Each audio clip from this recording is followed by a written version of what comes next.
I love to cook, and there are a few people in my life over the years who've been my favorite people to feed.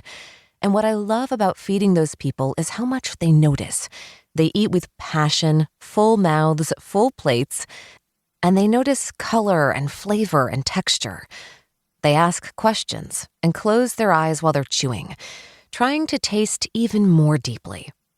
As a cook, as a person who chose the flavors, who chopped and sautéed and thought about color and texture and scent and plating, I love feeding people who notice. I want to be a noticer. God made this world, made people, made flowers and honey and the Hudson River. The people he made with great love and in his image have written poetry and built buildings. And they perform surgery and bake bread and play the violin. And one of my most deeply held spiritual practices is noticing it all. At the end of the day, this is what matters most to me, bearing witness to the unfolding miracle of everyday life. Right now, notice as much as you can. What do you see? What do you smell? What are you hearing, touching, noticing around you? Day 2. Shameless Celebration. I know that the world is several versions of mad right now. I know that pessimism and grimness sometimes seem like the only responsible choices.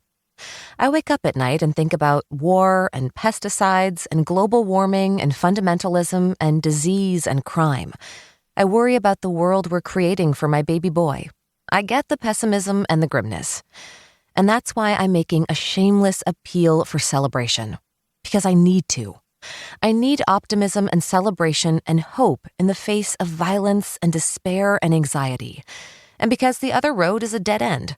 Despair is a slow death, and a lifetime of anger is like a lifetime of hard drinking. It shows in your face and your eyes and your words, even when you think it doesn't. The only option, as I see it, is this delicate weaving of action and celebration, of intention and expectation. Let's act, read, protest, protect, picket, learn, advocate for, fight against.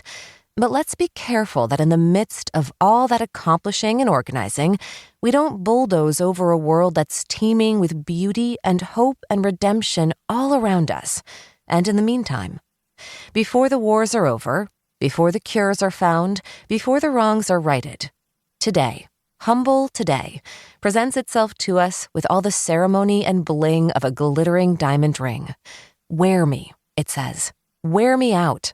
Love me. Dive into me. Discover me. It pleads with us. The discipline of celebration is changing my life, and it is because of the profound discoveries that this way of living affords me that I invite you into the same practice.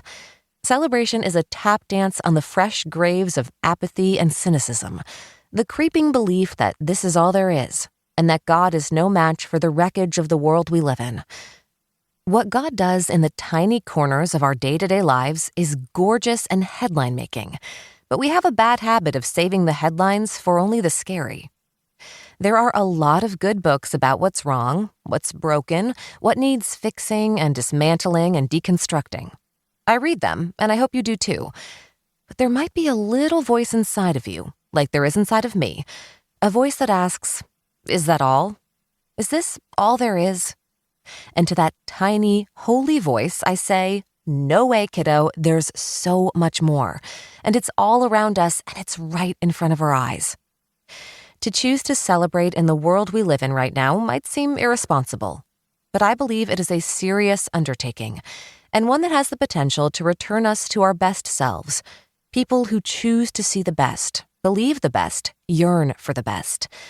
Through that longing to be our best selves, we are changed and inspired, able to see the handwriting of a holy God where another person just sees the same old tired streets and sidewalks.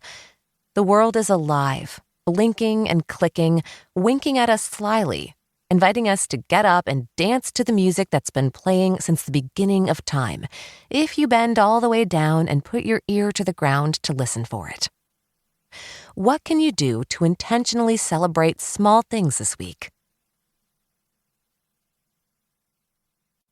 Day 3. On waiting. I have always essentially